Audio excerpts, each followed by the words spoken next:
नमस्कार दोस्तों, मैं घनश्याम पंडित आपका स्वागत करता हूं हमारे इस न्यू ज्ञान सेंटर यूट्यूब चैनल में। मैं आज आपको कक्षा 10वीं का जो टर्म 2 का एग्ज़ाम होने वाला है दोस्तों, वो सब्जेक्ट का होगा। तो मैं दोस्तों सेट 2, जी हाँ दोस्तों, सेट 2 हिंदी का मॉडल क्वेश्चन पेपर सेट 2 आज बताऊँगा दोस्तों, तो ध्यानपूर्वक इसे पढ़ लीजिएगा।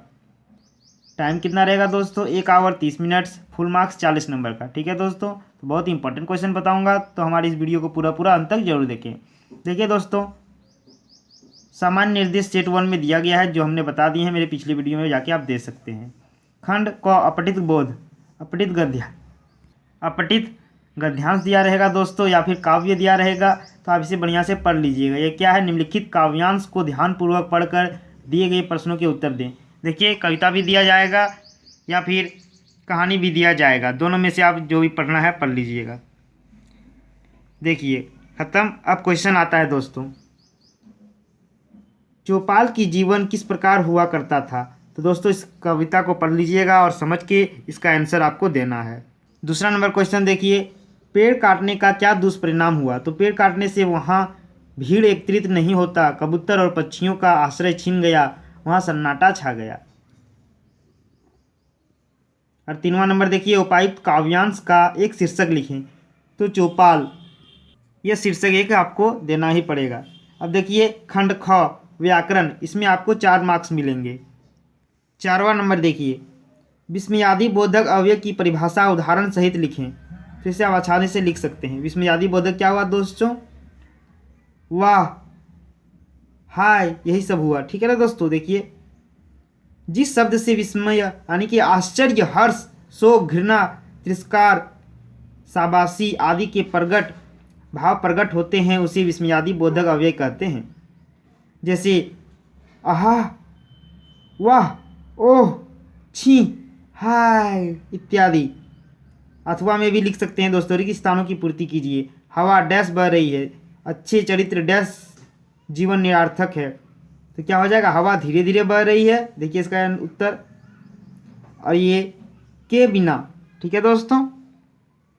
5वां नंबर देखिए, द्विगु समास की परिभाषा उदाहरण सहित लिखें। तो द्विगु समास किसे कहते हैं? जिस समासिक पद में पूर्वपद संख्यावाचक शब्द हो उसे द्विगु समास कहते हैं। जैसे त्रिलोकी, चतुर्भुज, पंचतंत्र, अष्टधातु, नवरत्न इत्यादि। अथवा में लिख सकते हैं, देखिए, दाल रोटी का समास विग्रह करें और समास का नियम लिखें। दाल रोटी क्या है? कौन सा समास है? द्वंद्व समास है। अब देखिए खंड गो आ गया। पाठ्य पुस्तक से आपका कितना 15 नंबर का पूछा जाएगा। तो कवि ने कठिन यथार्थ के पूजन की बात क्यों कही है? बहुत ही इंपॉर्टेंट क्वेश्चन है दोस्तों, ये क्वेश्चन एग्जाम में आ सकते हैं, तो पढ़ के याद कर लीजिएगा इसे।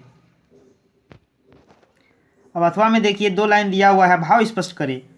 प्रभुता का शरण बिंब केवल मृग तृष्णा है, हर चंद्रिका में छिपी एक रात कृष्णा है। बहुत इंपॉर्टेंट है दोस्तों, इसको आप पढ़ के समझ के आप इसका क्या है भावार्थ लिख सकते हैं। यानी कि जो चीज़ बताया गया है दोस्तों, इसको हिंदी में आपको लिखना है। चलिए दोस्तों, इसको हमने समझा देते हैं।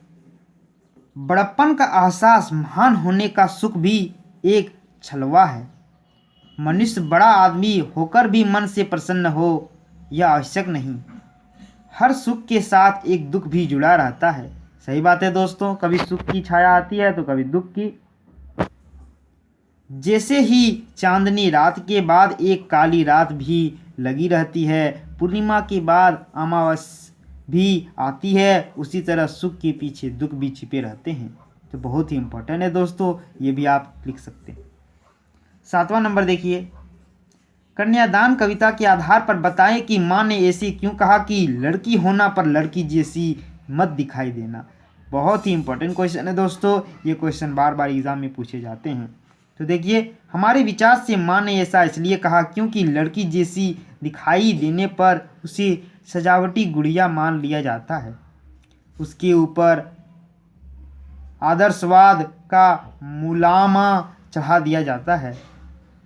जब लड़की जैसी ही दिखाई देती है तब प्रायः उसका शोषण होने लगता है। माँ अपनी लड़की को इस स्थिति से बचाना चाहती है। 8वां नंबर देखिए, पाठ में आए उन प्रसंगों का उल्लेख करें जिनसे फादर बुल्के का हिंदी में प्रेम प्रकट होता है। बहुत ही इंपॉर्टेंट है दोस्तों, 2-3 पॉइंट्स लिख दीजिएगा। इतना पॉइंट्स लिखने का ज़रूरत नहीं है, 2-3 पॉइंट्स लिख दीजिएगा दोस्तों। ये 3 नंबर का है तो 3 नंबर आपको दे दिया जाएगा। 9वां नंबर देखिए, लेखिका मुन्नू भंडारी की अपने पिता से वैचारिक टकराहट को अपने शब्दों में लिखे। तो वैचारिक जो टकराहट थी दोस्तों उसको आप लिखने बोल रहे थे, पढ़ के लिख दीजिएगा। अथवा का मैं क्वेश्चन देखिए, पाठ में आए किन प्रसंगों के आधार पर आप कह सकते हैं कि बिस्मिल्लाह खां मिली जुली संस्कृति से प्रतीक हैं। बहुत ही इंपॉर्टेंट क्वेश्चन है दोस्तों, ये भी आप लिख दीजिएगा। 10वां नंबर है जो 10वां नंबर देखिए दोस्तों, जो बहुत ही इंपॉर्टेंट क्वेश्चन है, रानी एलिजाबेथ के दर्जी के परेशानी का क्या कारण था। जो दर्जी परेशान था दोस्तों, वो किस कारण से था, उसकी परेशानी को आप किस तरह तर्कसंगत ठहराएंगे। तो बहुत ही इंपॉर्टेंट क्वेश्चन है दोस्तों, ये भी क्वेश्चन पूछा जाता है। 11वां नंबर देखिए, अपने भाई के विवाह में शामिल होने के लिए मित्र को एक पत्र लिखें। तो देखिए पत्र एक लिख दीजिएगा दोस्तों। अथवा में भी दिया है, अगर पहला वाला नहीं सके तो अथवा वाला भी लिख सकते हैं, तो आपको नंबर मिल जाएगा। अपने विद्यालय में पीने के पानी की समुचित व्यवस्था हेतु तो प्रधानाध्याचार्य को प्रमाण पत्र लिखें, प्रधान पत्र लिखें। ठीक है दोस्तों, प्रार्थना पत्र लिखें। तो ये भी आप आसानी से लिख सकते हैं दोस्तों। 12वां नंबर देखिए, दिए गए संकेत बिंदुओं के आधार पर निम्नलिखित में से किसी एक विषय का पर निबंध लिखें। किसी एक विषय पर निबंध लिखना है, 2 को विषय दिया जाएगा दोस्तों। कंप्यूटर, आज की ज़रूरत, संकेत बिंदु देखिए, भूमिका, आधुनिक उपकरण, निर्देश, गणक, दुष्परिणाम, उपाय, इतने सारे में आपको लिखने हैं। देखिए लिखा हुआ है इसमें।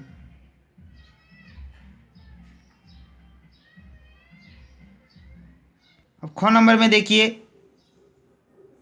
पर्यावरण प्रदूषण, कारण और निवारण। संकेत बिंदु क्या क्या देखिए, भूमिका पहले लिखना है, प्रदूषण का अर्थ, कारण, दुष्परिणाम, उपाय। ये सारे में 5-5, 6-6 लाइन करके आपको लिखने ही पड़ेंगे। देखिए प्रदूषण का अर्थ, प्रदूषण के प्रकार, ठीक है, कितने प्रकार के होते हैं प्रदूषण, वायु प्रदूषण, जल प्रदूषण, ध्वनि प्रदूषण, जो बहुत ही इंपॉर्टेंट है दोस्तों, तीनों के आपके लिखने ही पड़ेंगे। अब देखिए प्रदूषण के कारण, दुष्परिणाम, और अंतिम में लिखने हैं दोस्तों प्रदूषण रोकने के उपाय। यहाँ तक ये कंप्लीट हो जाएंगे तो आपको कितने नंबर मिलेंगे, 5 नंबर मिल जाएंगे। तो 13वां नंबर देखिए, हर्बल टूथपेस्ट के लिए लगभग 50 शब्दों में एक आकर्षित विज्ञापन तैयार करें। ये भी क्वेश्चन आएंगे दोस्तों 5 नंबर के। तो देखिए इस तरह के एक बॉक्स बना दीजिएगा। स्वस्थ दांतों के लिए herbal Dantkanti toothpaste. Dantkanti toothpaste के लाभ, दांतों मसूड़ों को स्वस्थ बनाकर उन्हें लंबी उम्र में वह असरदार सुरक्षा, पायरिया, मसूड़ों में सूजन आदि को दूर करने में लाभदायक, दांतों की कीटाणुओं से लड़ने की देता है, दे ताकत। ये सब लिख के आप आसानी से बना सकते हैं, एक विज्ञापन आसानी से आप तैयार कर सकते हैं दोस्तों। तो चलिए दोस्तों आज के वीडियो में बस इतना ही, फिर मैं नेक्स्ट वीडियो के साथ मिलूंगा दोस्तों। बहुत ही इंपॉर्टेंट क्वेश्चन लेके आऊँगा। तो हमारे न्यू ज्ञान सेंटर चैनल को सब्सक्राइब जरूर कर लें और ज़्यादा से ज़्यादा इस वीडियो को शेयर करने की कोशिश करें। तो चलिए मिलते हैं नेक्स्ट क्लास में। जय हिंद।